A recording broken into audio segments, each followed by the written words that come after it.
Hello everyone, welcome to another episode of TCG Talk, back today with another video. And in today's video we're going to be doing the infamous tier list. We're going to be talking about the classic constructed meta for national season for the Flesh and Blood TCG.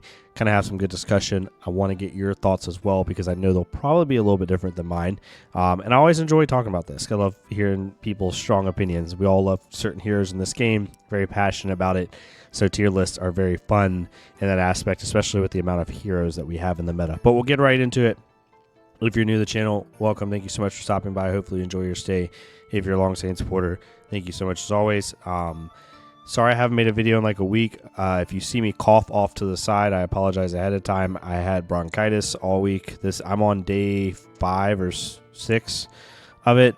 And I was out cold for a couple days, could barely speak, and even today, like, I have cough drops on the side of my mouth like they're dip, so I don't cough everywhere.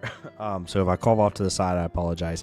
But I wanted to get this out because I think it's really fun to talk about this kind of stuff. I enjoy tier lists. I know they can be a little monotonous at times, I get it, but I just enjoy the discussion points with the community. We have the Viscerai sitting over here. We have the new heroes here, which I'm going to talk about here in a second. I'll bring those into the fold as we talk about other heroes, but I already had it preset. I kind of wanted to go list by list or like tier by tier. We have meta setters, which is obvious, right? Like the S tier decks, or the decks that are, you know, I think I had the strongest chance to win an event on any given day. We have good decks that if they won an event wouldn't be surprised at all. I think they're really strong right now. Rogue decks, and we'll talk about why they're rogue decks here in a little bit. Okay decks, which are decks that, like, if someone brought to an event at a, like, you know, a nationals, I wouldn't say that they're playing for passion or anything like that. Usually it's either that they have really strong matchups or that's their main. And I think that they have some use case into certain parts of the meta. And then we have the you just can't let them go tier, which is bad decks that are just kind of bad. We won't put a user up there. Oh, I won't be that mean. That are just bad, but people want to keep playing them. And we'll kind of talk about those. And then we'll rank the new heroes and why I think they are where they are here in a second. I put something like this on Twitter, but I've cleaned up this list a little bit for the video, kind of thought a little bit deeper. I've moved like one or two, and because of that, we'll get right into it. So the meta setters, I think, are pretty clear. I think new Marionette and Florian are kind of the best decks in the format. They have the most consistent and positive matchup spreads of any hero. I think they do really well into most everything. Prism can be a little bit tricky for the assassins now, for sure. But I think that they have game in pretty much everything, and they just, you know, their power level is super high. Now that Marionette has really figured out the dagger list, thanks to Tao Tao and a couple other really good players, that list is super consistent and even has game into like Florian and other decks. New is new. She will probably be gone by week 3 of Nats, but regardless, early on in national season, she will be very good. And then Florian. Florian is still the best deck in the format. I don't think... told you I was going to cough. There's no way around it. I don't think hitting Scepter really hurts the power ceiling of Florian in a way. It just takes away the element of you sit across from a Florian and you don't know which version they're going to throw at you. But the best version of Florian didn't go away. Like, Scepter wasn't the best version of Florian. It was an additional version of Florian that created, like, deterministic game states against certain heroes, which is why they took it out, right? But the best version of Florian's not gone. So these are the 3 best decks in my opinion. Good decks, I tried to order the way I thought they would be. I think Prism's very good right now. She has a good assassin matchup. Florian matchup, from what I hear, is pretty good, unless the Florian is like overly teched. It really depends on how much the Florian is respecting Prism. Has a good Azalea matchup. Again, good assassin matchup in all 3. The aggro matchups is actually not that bad. Aggro really has to play perfectly, especially Syndra feels really bad into Prism. Obviously really good into Kano. And then Minsette's a little bit rough, but most of the top decks in the format, Prism's very good into. So I'd see her being well performing this national season. Azalea is similar to new. I think will be gone by like week 3 or 4. She only needs 2 national wins, I think, if I'm doing math correctly, because of the 1.5 multiplier in order to cross the finish line. I think she will. Slippy is also very good. The only reason Slippy's not higher is because of Slippy's matchup into the other assassins. It can be a little rough. Buffing two of the characters that are perceived by most as like S tier or like top of A makes it a little bit worse, because we will see a lot of representation of these two heroes, I think. But regardless, Slippy's power level can't be like exaggerated or can't be underestimated a little bit. The ninjas, I think, are both very good. Syndra and Katsu, I think, and this is not bias. I promise you, it's not bias. I think people are sleeping on how good this deck is now. It's not like a top of A, low S, like really, really good, going to be winning nationals left and right, good like Katsu, but it is a strong deck that is very good. And if you're not putting reps into it, you're going to face one of these at your nationals and you're going to get smoked. It's just how it is, unless you're a Florian and you can just kind of like, dirtle your way to victory sometimes. But even, it's got a little bit of rough matchup, or a really rough matchup into like a Victor or like a Guardian. Rough matchup into like a new, but it all depends on like what week you're talking about. And then Florian, but most of the other matchups, it's got pretty good game into, and it can just win on the spot because of the combo. Syndra's also pretty good. I think she's a little bit better in the Florian, obviously. She's a little bit less prone to disruption as Katsu is with the assassins. She can play on smaller hands better, and sometimes she just doesn't care about the disruption depending on what it is. So I think she's really good. Kano, depending on who you talk to, some people say Kano's up here. We'll have to see. But that's kind of, I'm scared of any good Kano player. It's Kano is so differentiating and like skill level and stuff. Like even the difference between a good Kano and a great Kano is like night and day, right? So super excited to see this hero get across the finish line. Not any hate on the hero. It's just, Kano players have really been putting in the work. And then Vincent. I think Vincent's still a very strong hero. I think the hero obviously has some inconsistency issues, but the ceiling of the hero is really good. I just think a lot of top players aren't playing her. But we've seen, some top players have some success with her. And I think she's still a very strong deck. When it comes to the rogue decks, they're all rogue for a different reason. And rogue means like basically they're trying to prey on a certain part of the meta. Victor, I could see being very good because I think Victor has good. Once new goes away, if you act like new doesn't exist, if you want to, or if you think it's more of a marionette representation wherever you're at, which is pretty plausible in my opinion. If you're trying to prey on like the azaleas and the prisms and the marionettes, like pretty good matchup into these three. Really good matchup into these two. Kano sucks.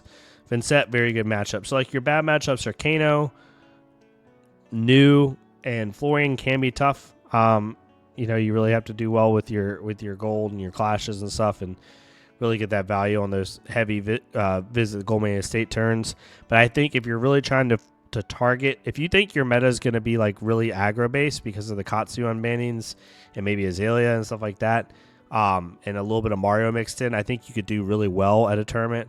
If you think you're going to have like a lot of Prism, I think this hero could avoid a certain part of the meta and do really well at certain national events. Same thing with Kasai. Kasai has gained more and more popularity.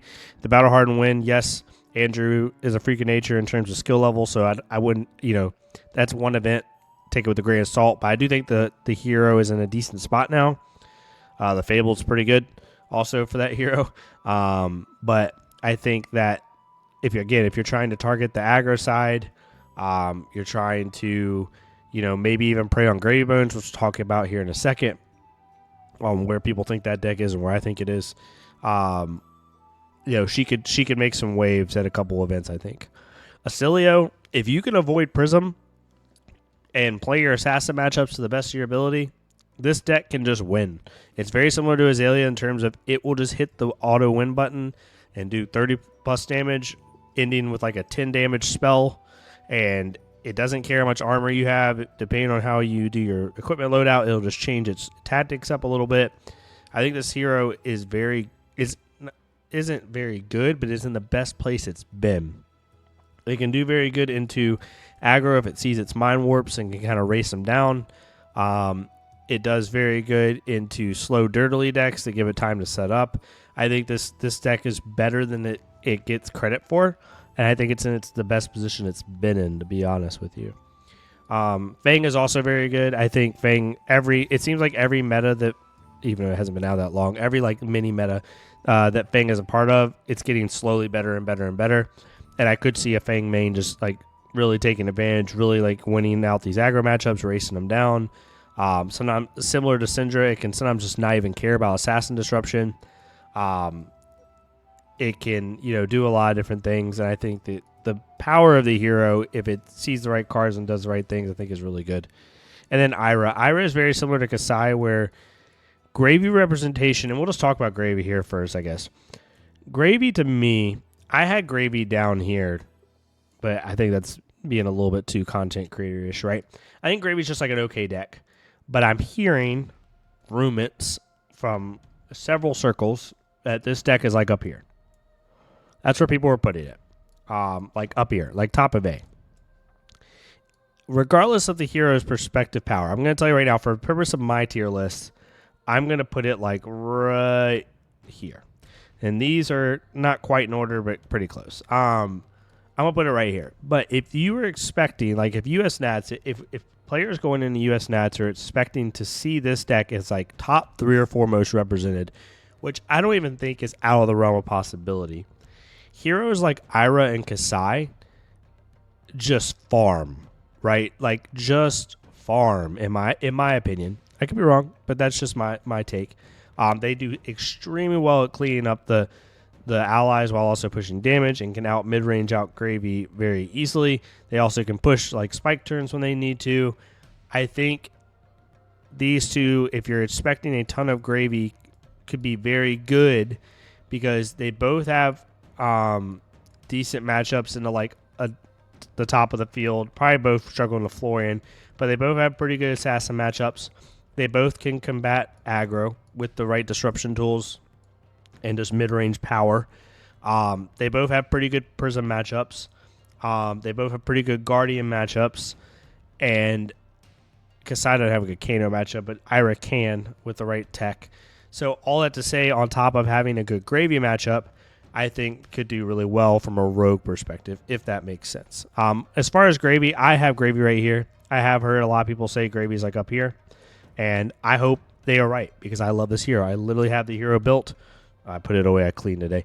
It was right here. I've been messing with it, waiting to get the last of my cards in this week to play the deck of my armories. Super excited about it. So if it is up here, show me the list. I want to see it because I'm super excited. But regardless, that's where I have Gravy. When it comes to the OK decks, I'm not going to spend a ton of time on them. In no particular order, I guess it would kind of be like if I take 2 seconds here to just like do this really fast for y'all. Bam, bam, bam, bam. We're doing this on the fly because we're professional YouTubers, y'all. That's just how it goes, how it be. For dance is probably way up here, honestly. People were getting upset on Twitter because I put Radiance in here and she was back here, and they thought I was saying that she was worse than all the Zero heroes when really I just didn't order this tier list or this tier. But all these are just good decks. They're not like decks where if you brought them, I'd be like, why are you bringing that? It's more of just like either it's your main or it's just a tier below in terms of sheer power that some of these top decks give. Like their decks can still win. They can still make day 2 and still do well. Like I put day 1 drop as the tier list. I think that's what got people. I was trying to be a little funny. Regardless, they're all pretty good decks. Some key notable ones. I think that I want to see how good Jarl changes with the CYB. It probably gets worse, but I'd love to see if it's trying to, if it ignores the news and wants to there it goes, I'm sorry. And wants to blow up Grasp of the Arcanite. And some of these aggro decks could see it doing pretty good. People were saying Levi got a little bit better. I hope a Levi main goes out and wins the Nats. That'd be really cool. If Riptide wants to use any of the tools they got in high seas, not a ton of tools, but a couple tools. Dorinthia, again, is a very interesting deck because if Gravy Bones ends up being a top 3 most represented deck, regardless of perceived power, she moves up into the rogue category because she can just farm that deck and get those counters and really start to, make it a bad day for Gravy. And then we have the Passion tier, the You Can't Just Let Them Go tier. I'm going to put Arachne Huntsman at the top because Arachne is my baby. They are amazing. But all these heroes just aren't good. If your name is not Eugene or Dex, this hero is trash. Reinar, this hero is absolutely awful. But if you're Eugene or Dex, this hero is like up here. That's just how it goes. But otherwise, if your name is not Eugene or Dex, don't play this hero. Bravo, not good. Maybe you want to play a really slow game and try to outlast some people. Who knows? Maybe you can skill check some people, but both of these heroes are just bad. In general, they're going to continue to be bad until they get like a whole nother set of support. And then Olympia, even though gold is the payoff, even though gold is in the set, gold does not really help Olympia that much right now until it gets some more support. That's kind of where that is. As far as the next two high seas heroes, Marlon's just, I think, I'm going to put Marlon in the You Can't Just Let Him Go tier. Marlon hasn't been around long enough to satisfy this funny sentence, but I think the deck's just kind of bad. The better version of the deck right now is the Death Dealer version, in my opinion. And if you're playing that, you should just be playing this hero because she's better at it. That's just my opinion. But once Death Dealer goes, then you go to the cannon builds, and there are a couple really cool cannon builds that seem like they have some play, like Levi did on MinMax. It was a fantastic video. Go give it a watch. Over an hour of Levi just explaining play lines and reasonings and stuff. Really awesome. But there's not enough Harpoon cards to make that deck consistent, in my opinion. And it just lends itself to not be consistent. I'm also very anti-overpower in terms of keywords. I don't like the keyword. I think it's very, very techable. You know, multiple defense reactions. Also, the deck can be disrupted pretty well. I just don't think... I think the deck's the least powerful out of all three from High Seas. The one big rogue contender is Puffin. Puffin seems like she has the most natural floor, high floor of all three heroes. Really good mid-range deck. Pretty good on hits.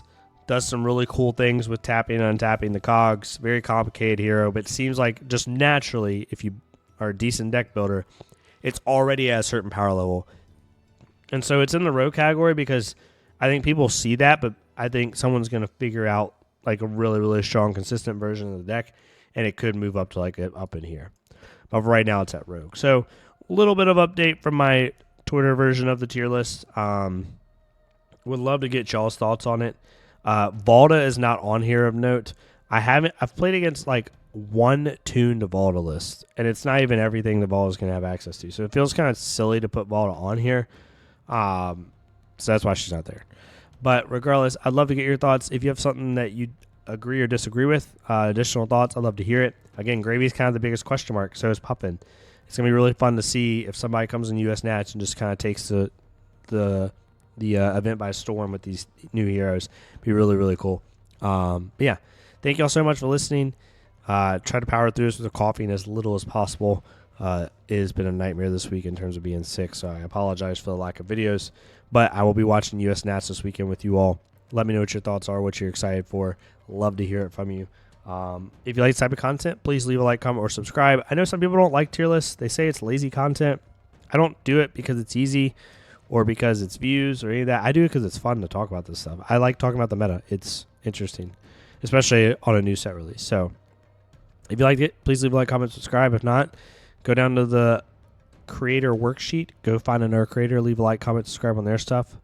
Let's get more people seeing this game. And yeah, thank y'all so much. I'll see y'all next time on TCG Talk.